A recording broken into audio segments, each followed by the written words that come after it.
When you go into hermit mode and you spend a lot of time by yourself, things start making sense to you.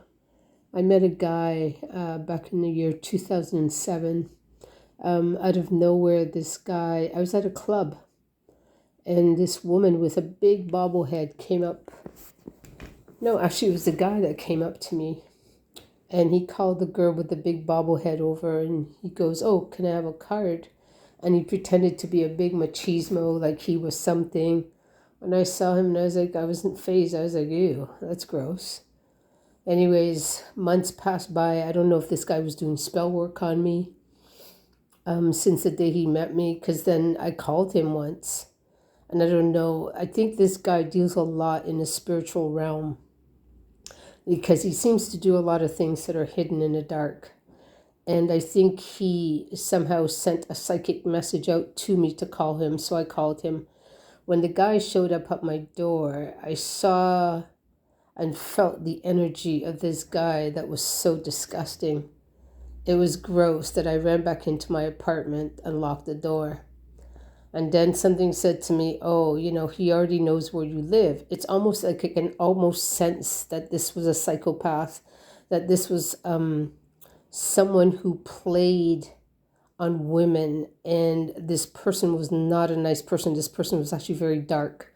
I don't know if this person took people out of this off the planet or what he did, but his energy was very scary. And I remember crying, silently crying inside when I met him.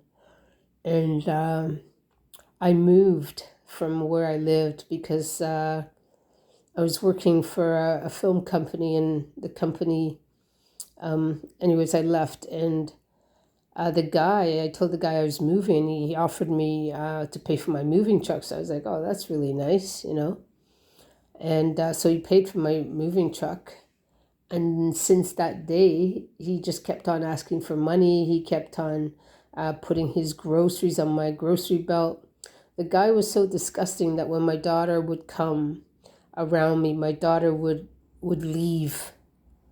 Like she'd run out of the house because this guy's energy was so disgustingly gross. There was something about him that was so disgusting that you can actually smell it and sense it on him.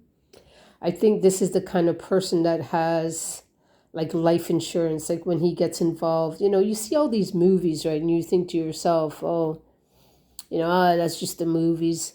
But this guy, I think, would get life insurance on women and sort of torture them spiritually in the spiritual realm so there would be no proof of what he was doing. And because he did it to me, he sent all kinds of like demons, and he did all kinds of black magic to make me lose my job, to make me not get along with people, to sort of isolate me and keep me by myself and keep me in really low vibing energy, that these spirits, when I go to sleep, they would attack me. And one day I'm sitting in the living room and something starts talking to me, and I'm like, what the fuck? Pardon my French. I was like, what the hell? And it's like, "Oh, I'm going to take your granddaughter," and blah, blah, blah. And I was like, oh my God, this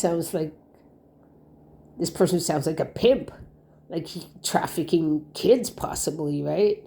Because it came in the spiritual realm and all these messages started coming towards me. I was like, what the hell? And the person that there was some sort of like memory of how this guy behaved when I was with him that I was sensing through that voice. And I think somehow he started psychically connecting to me and started speaking to me, because then he started gaslighting me. And so, yeah, I think he's the kind of person that takes people out, like he takes people out of the earth, and probably claims and has life insurance. I remember he took my ID one night and he said, "Oh, let me keep your ID and stuff." And my ID was with him for like over a week, and then he finally returns it, and he's like, "Oh, I forgot to give this back to you." So I was like, "Oh, that's really suspicious." And then one day I'm talking to him on the phone, and he's like, "Oh, your daughter, when she's coming home from work, should really take her headphones off." I'm like, is he outside watching? Like, how does he know my daughter is walking around with headphones in her ear when she's coming home from work? And why is he telling me that she should be careful. I was like, oh, that's weird. So this guy is very, I later on discovered that he deals a lot with black magic. He deals a lot with prostitutes. He deals a lot with. One day I was on the phone with him and I'm like, hey, what are you doing? What's going on? He's like, oh, I'm getting pizza with Morgan. I'm going to go meet a client. And it didn't click or dawn on me that what he was talking about like years later. And I was like, and he was happy. And he only gets like that when money's involved, right? So I started putting two and two together and I started thinking, oh my gosh, what if this guy is doing what I think he's doing?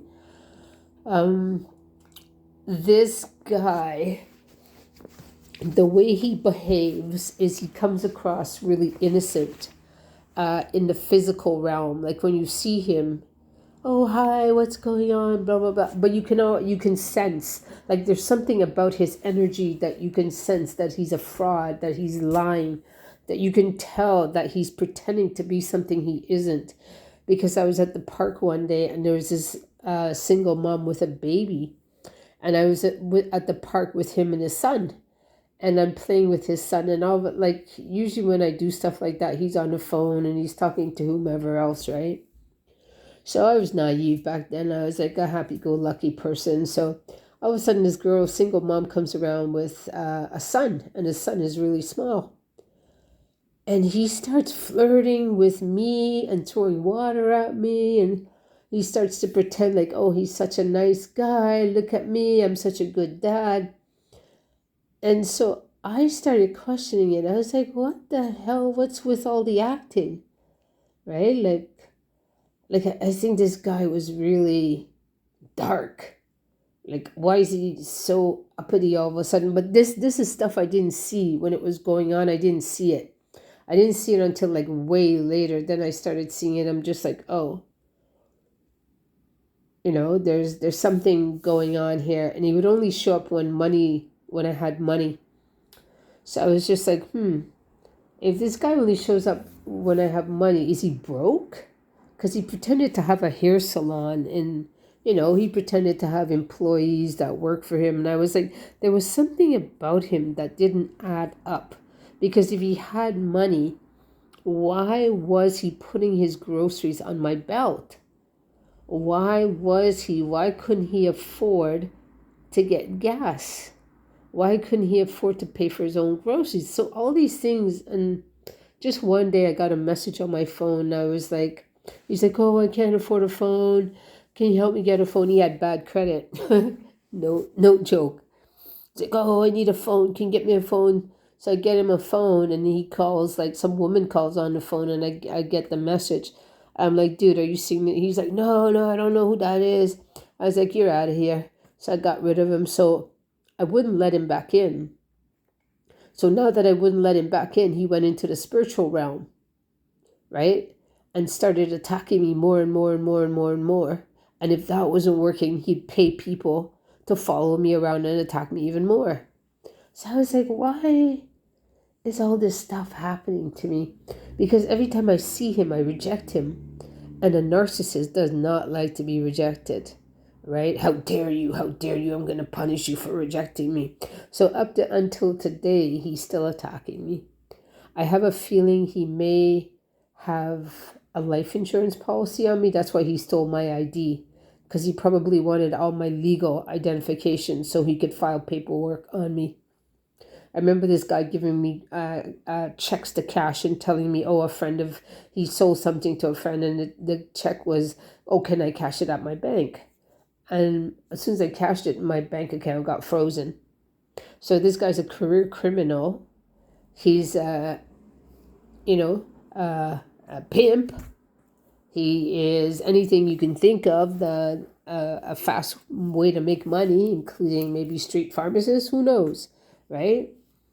So, like, I tell these stories because sometimes I watch the movies and I think, oh, this stuff doesn't exist. That's only in the movies. But be careful, because somebody is out there that's so broke that they will do anything in their power to take you down financially and to take your finances away from you. So be careful. Not everybody is no, like they say, you don't judge a book by its cover. Wait till you read the story and get the details, and then you can figure out what the story's all about. All right, cool.